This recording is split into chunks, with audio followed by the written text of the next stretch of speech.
Have you ever felt that God promised you something, but time goes by, and you see no sign of it being fulfilled? You pray, wait, trust, but heaven seems silent. That kind of waiting is an invisible wilderness. There's no sand or scorching sun, but there is thirst. Yet in the midst of that reality, there is a man in the Bible whose story rises like a beacon for all who are waiting. His name is Caleb.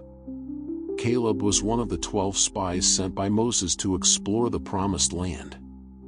He saw with his own eyes what God had prepared: fertile fields, flowing rivers, massive fruits, and giants made of flesh and bone.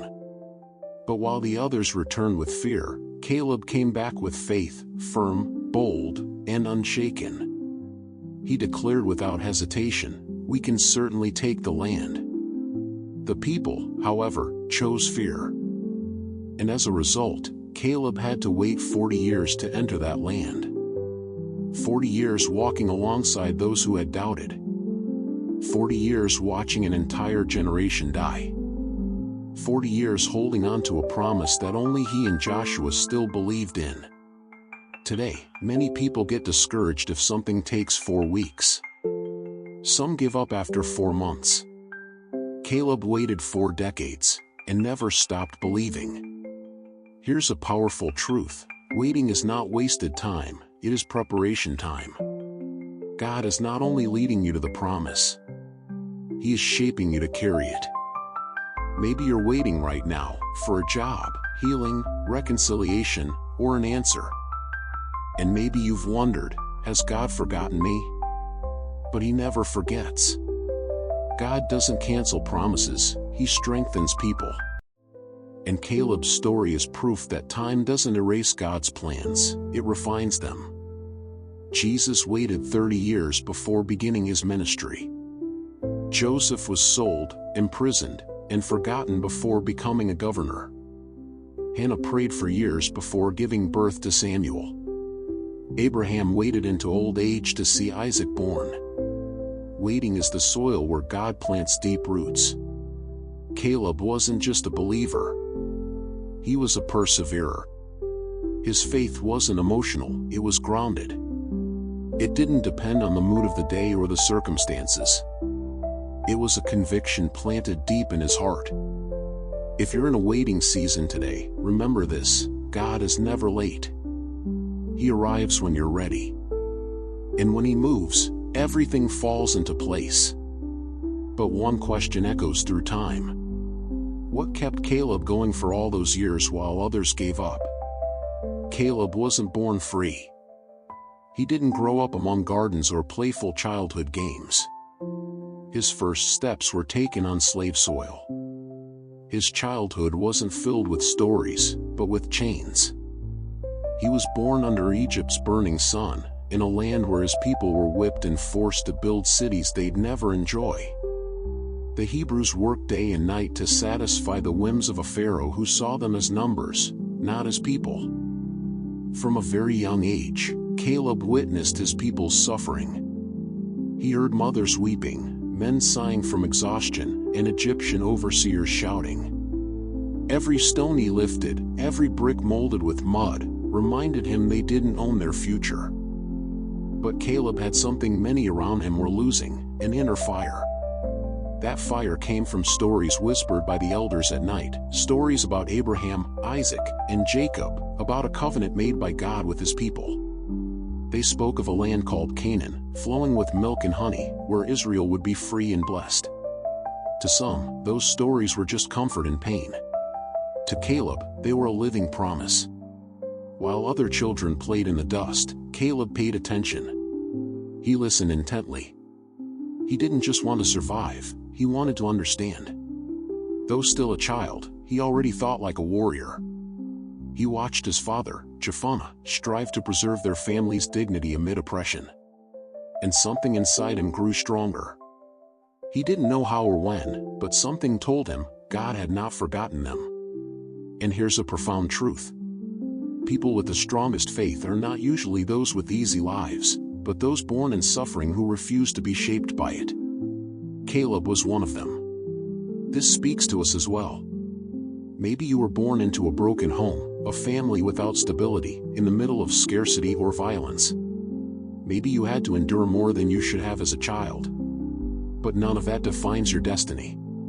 God is not limited by your origin. He uses your story as a cradle for purpose. Caleb could have accepted his condition. He could have grown up resigned, believing slavery was his only reality. But he chose to believe in something greater.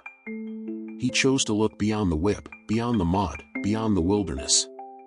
He clung to a promise that had no visible form, but burned inside him. And while others got used to the pain, Caleb stayed different. There was something in his eyes, in his posture, in his silence.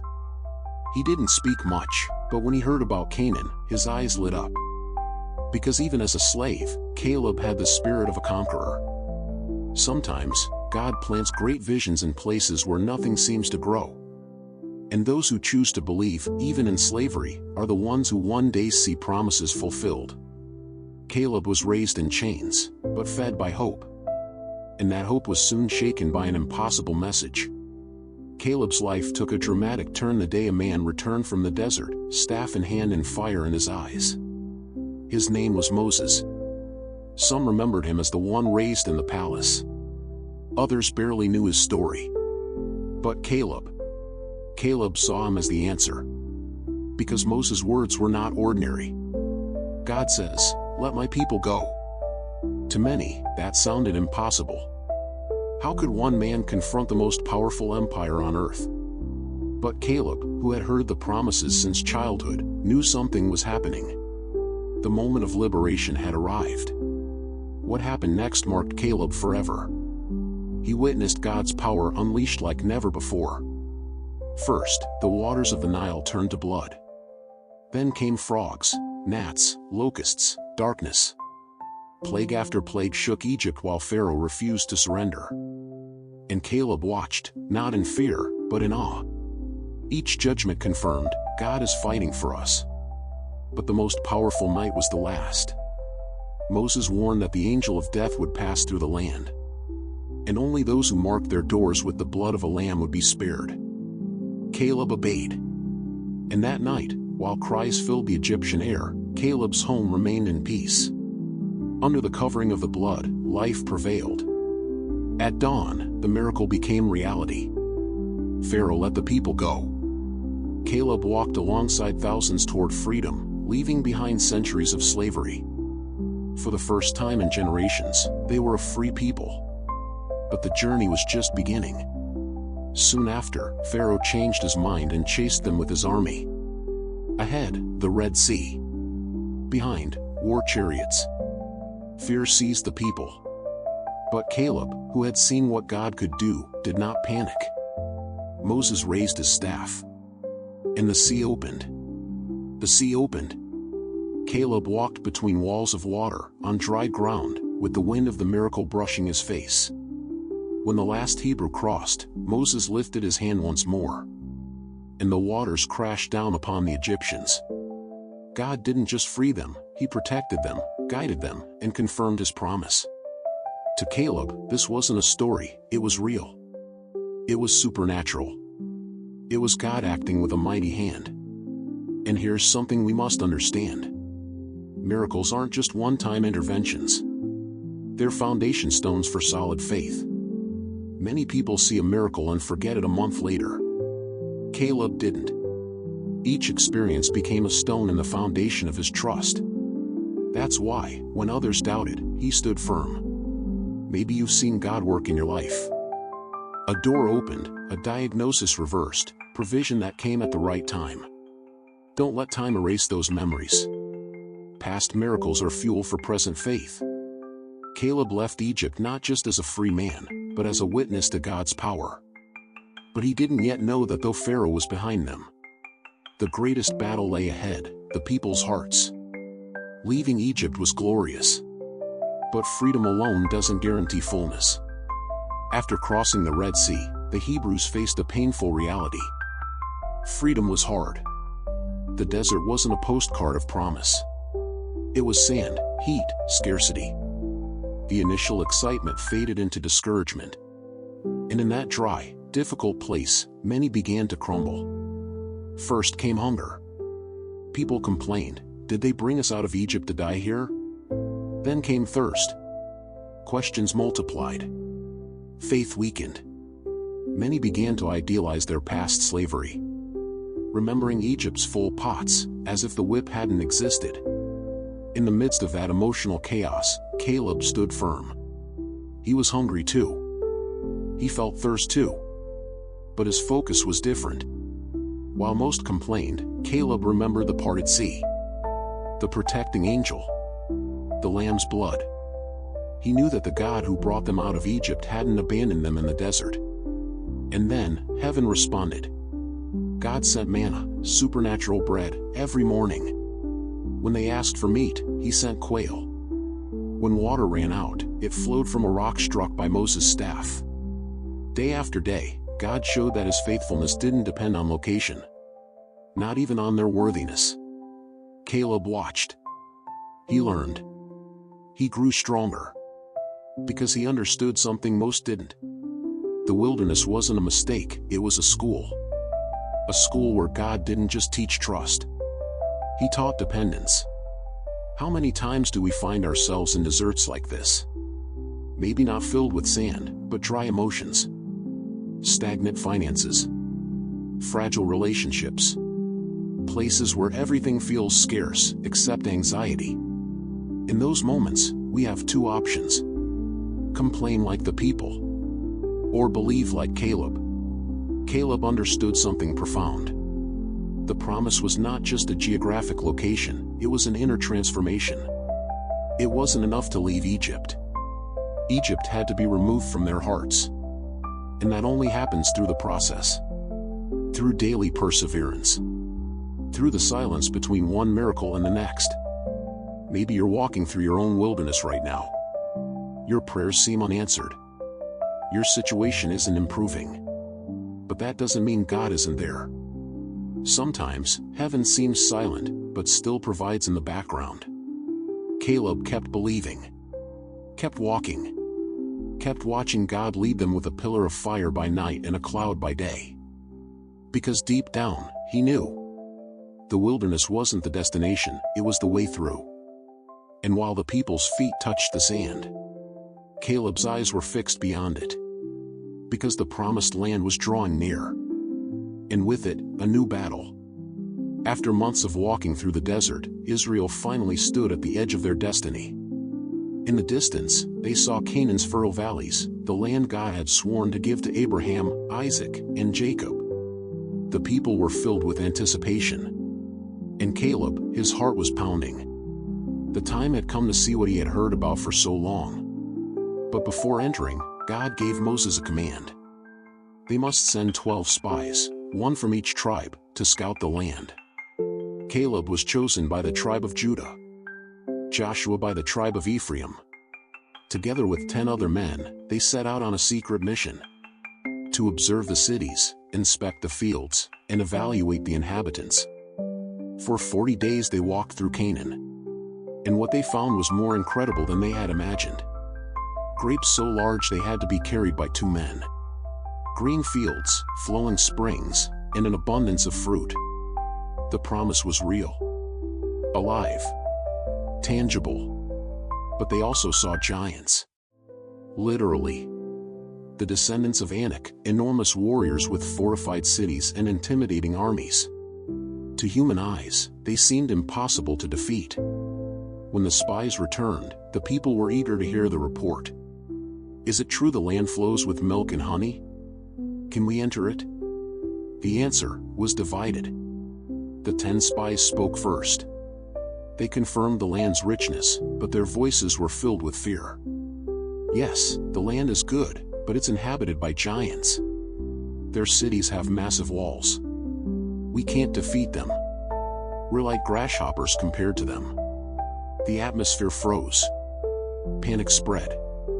Hope turned to dread. Fear spread like wildfire. And then, Caleb stepped forward. With a firm, passionate voice, he declared, "Let us go up at once and take possession, for we are certainly able to conquer it." Silence. For a moment, the people heard faith instead of fear. But it didn't last. The other spies continued planting doubt. We can't do it. They'll destroy us.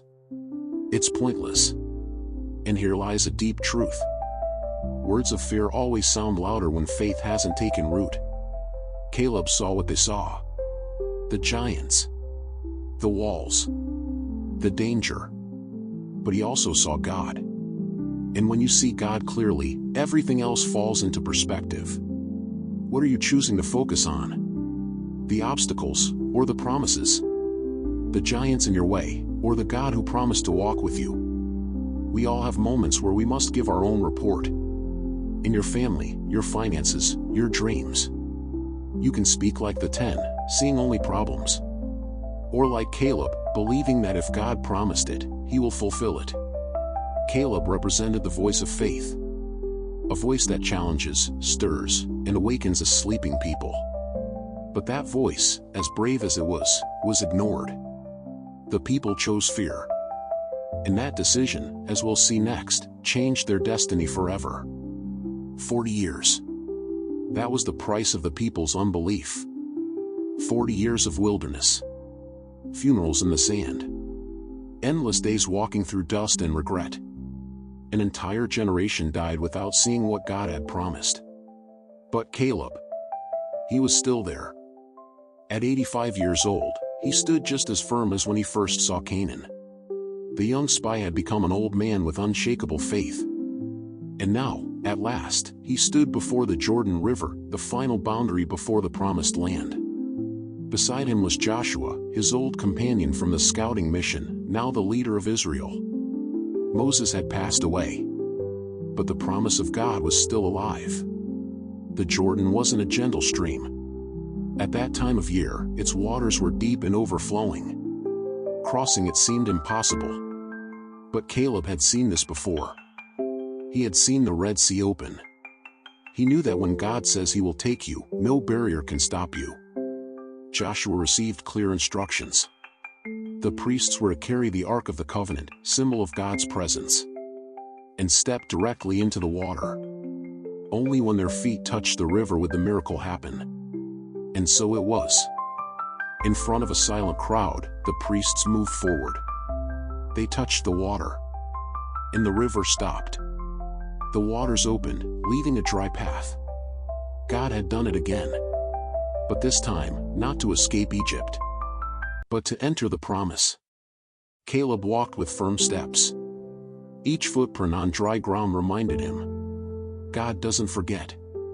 What he promises, he fulfills, even if it takes decades. When the people finished crossing, Joshua gave a special command.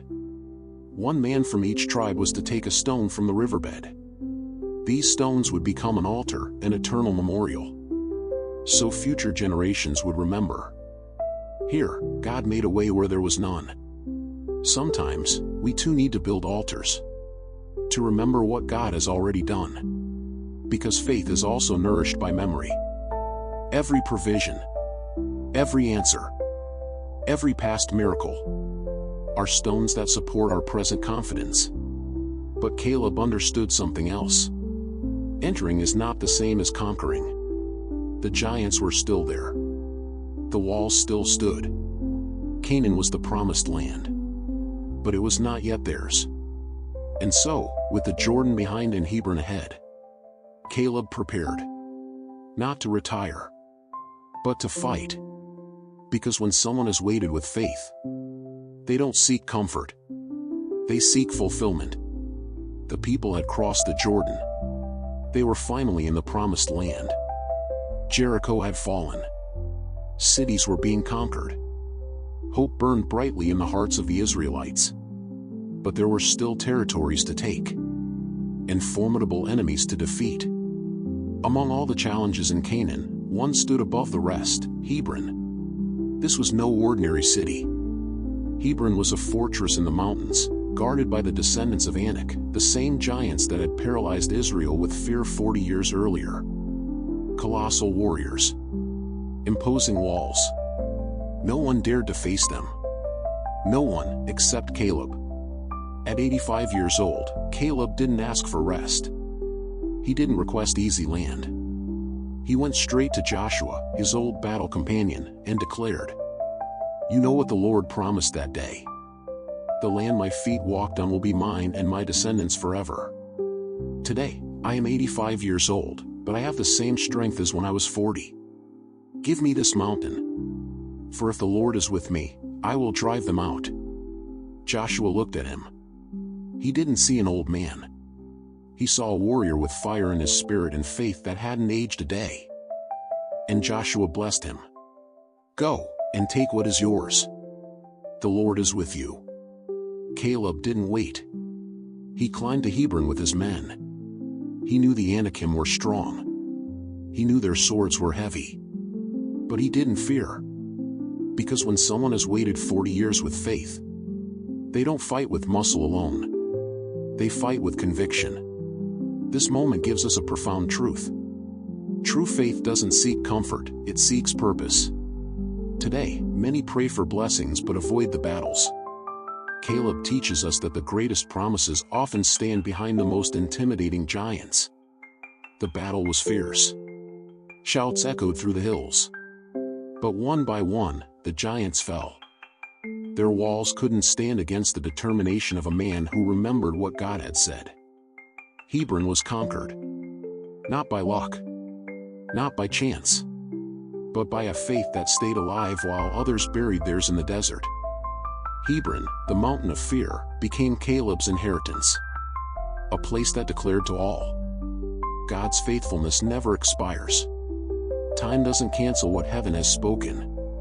Those who believe, inherit. Caleb didn't ask for what was easy. He asked for what no one wanted. Because he knew. His strength came not from age, but from God.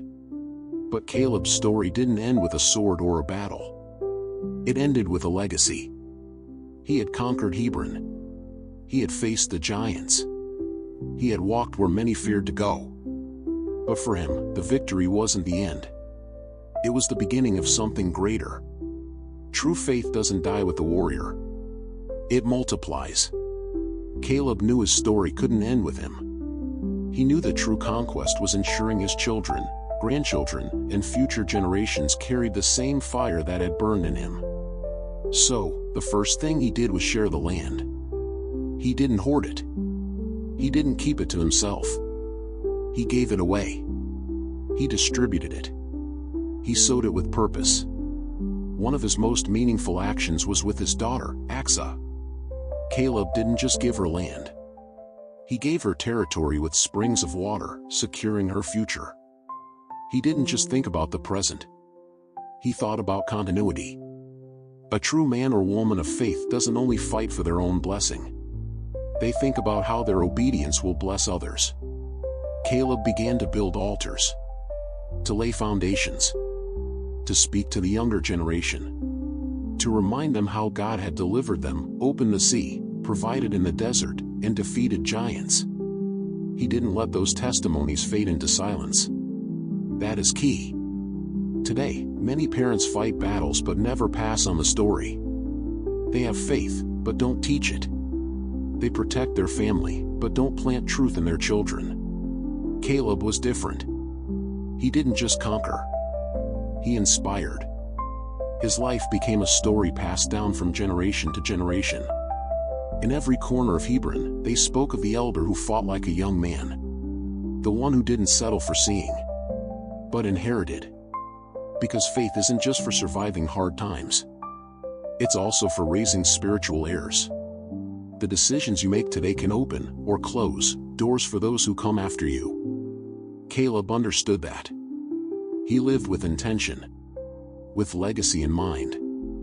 Years later, when Israel's youth faced their own battles, they remembered Caleb. Not for his strength, not for his age, but for his faithfulness. Because his victory became a testimony, and his testimony, a guide. But the question still lingers. Will the next generation honor that faith? Will they keep that fire burning? The years passed. The battles ceased. The cities were divided. Israel began to take root in the promised land. And in the highlands of Hebron lived an old man whose story had shaped a nation, Caleb. He no longer carried a sword. He no longer led troops. But every word that came from his mouth was treasured. His very presence reminded everyone that God keeps his promises, no matter how long it takes. He didn't age like others. While many bent under the weight of years, Caleb walked with dignity, with eyes still sharp. Not because his body was indestructible, but because his spirit never gave up. When he spoke to the young, he didn't just tell them about victories. He taught them about waiting, about the silence of the desert, about staying faithful even when no one else does. Because Caleb's story isn't just about battles won. It's about faith preserved. He knew external victories mean nothing if the heart remains unchanged. That tearing down walls is important, but building character is more. That conquering land is great, but passing on faith is eternal. And that's what he left, a living legacy. Every time a child passed by Hebron, they heard about the warrior who never gave up. Every time someone faced an impossible situation, they remembered Caleb and dared to believe a little more. Because Caleb wasn't a mythical hero. He was an ordinary man with extraordinary faith. A believer who refused to be poisoned by the crowd's complaints. Who chose to trust when everyone else gave up. Who waited 40 years. And when the time came, asked for the hardest mountain. That is the faith that defeats giants. Not the kind that avoids battles, but the kind that walks through them. Not just the kind that prays, but the kind that gets up and moves forward. Step by step, year after year, until the soul sees what the heart once believed. And today, his story reaches us. It speaks to you and me. Maybe you too are waiting. Maybe your giants go by other names: fear, illness, crisis, loss, disappointment. But if God did it with Caleb, he can do it with you. Because God's promises don't expire. And the faith that defeats giants still lives. The only question is it alive in you?